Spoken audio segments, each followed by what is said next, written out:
अस्सलामु अलैकुम वरहमतुल्लाहि वबरकातुहू। कुर्बानी करने के बाद उसके गोश्त की तकसीम के हवाले से कि वो गोश्त खुद खाया जाए, लोगों में सारा तकसीम कर दिया जाए, या क्या करना चाहिए। अल्लाह ताला ने सूरह हज के अंदर 2 मरतबा इस चीज़ का जिक्र किया है।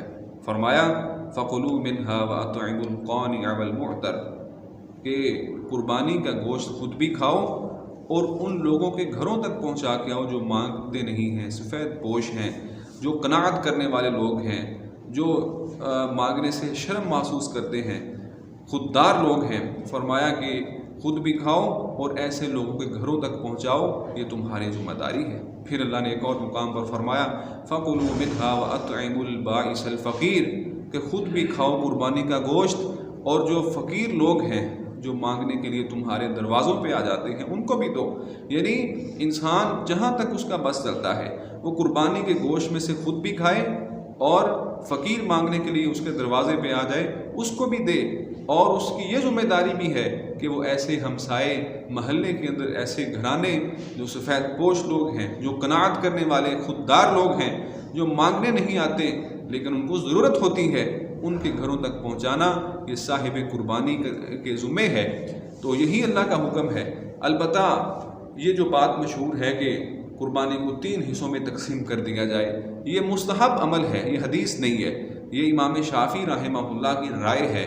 उन्होंने कहा कि अगर कोई अपने कुर्बानी के गोश्त को 3 हिस्सों में तकसीम कर ले तो वो बेहतर है। अगर ऐसा करना चाहे कोई तो कर सकता है, यानी एक हिस्सा खुद खा ले, दूसरा हिस्सा वो अपने रिश्तेदारों में दे दे, तीसरा हिस्सा जो गरीब मस्कीन लोग हैं उनको दे दे, जो मांगने के लिए आए उनको दे दे। ये एक मुस्तहब अमल है लेकिन कैद नहीं है। शुरू में रसूलुल्लाह सल्लल्लाहु अलैहि वसल्लम ने पाबंदी लगाई थी कि बस कुर्बानी का गोश्त 3 दिन के अंदर खा के ख़त्म कर दिया जाए, कोई ज़ख़ीरा न करे।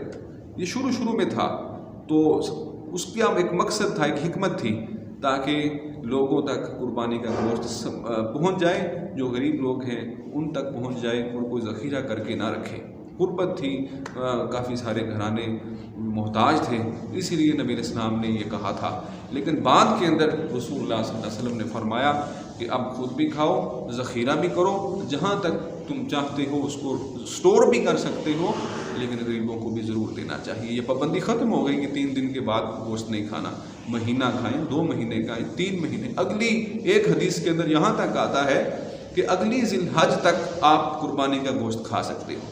लेकिन ये नहीं है कि सारा साहिब कुर्बानी ने जानवर ज़बह किया और सारा कुछ उठा के उसको स्टोर कर लिया है, गरीबों को भी नहीं दिया। उसके अंदर फिर तकवा तो ना हुआ। तकवा यही सिखाता है, लोगों का एहसास, गरीबों की हमदर्दी और मोहताजों की ज़रूरत है उसको पूरी करना तकवा हमें सिखाता है।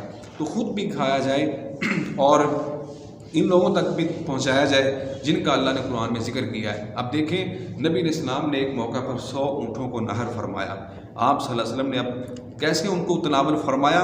नबी इस्लाम ने सारे ऊँटों से एक बोटी उठाई, एक बड़े बर्तन में डाल के पकाया और उनका शोरबा पी लिया और बाकी तकसीम कर दिया। यानी सारे 100 के 100 ऊँटों के गोश्त का जायका एक बर्तन में आ गया और उसका शोरबा रसूलुल्लाह सल्लल्लाहु अलैहि वसल्लम ने पी लिया।